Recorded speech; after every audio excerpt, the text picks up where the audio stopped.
the way I look at it is, okay, fine, there's all this noise happening and there's all this conflict, and which seems to just be, people just brushing it off their shoulders. Over the market is doing that over and over again. And then I think moving into the midterms, obviously the economic picture needs to be painted very, very nicely by the Republicans.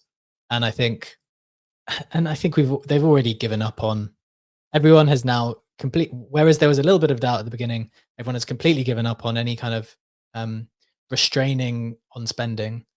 So that is something that people can tick off the worry, right? Like any kind of serious austerity that might have hindered growth in any way. That's not on the agenda.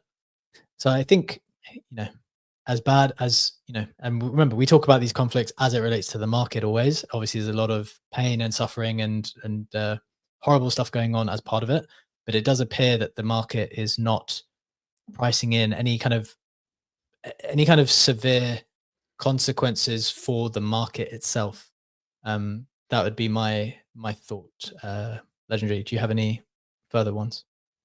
Yeah, I agree. And I had a conversation with a good friend of mine when I was like talking about the BTC narrative, and I was going, "Oh, I think it just shows, good chaos hedge, blah blah blah blah blah." And maybe I start to worry once we'll have peace around the globe. And he was like, "I completely disagree with that take.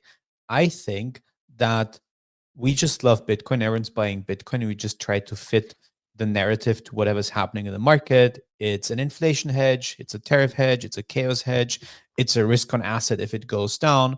And the truth is that none of that really matters. We are just buying a BTC. This is what is happening." And that could get to a point where English was making the excellent point that goes in line with that in the YouTube comment, saying nothing ever happens, but sometimes very rarely things do happen. And then everyone is crying that they didn't take profits. So I feel like the market is way too easy to trade right now. And I don't know how long this can go on. Like I bought the Hyperliquid dip. You can buy every dip right now, and it's just keeps rebounding very, very strongly and very aggressively. But obviously, this can't be the case forever. Like I start to worry when I see that I get in a phase like where all of my trades hit. Liquid Yeah. launch, I bought the dip on that went up. And then I have like this brief moment where I feel like a genius. And then I get reminded that I'm not a genius, that it's just Yes. easy market to trade.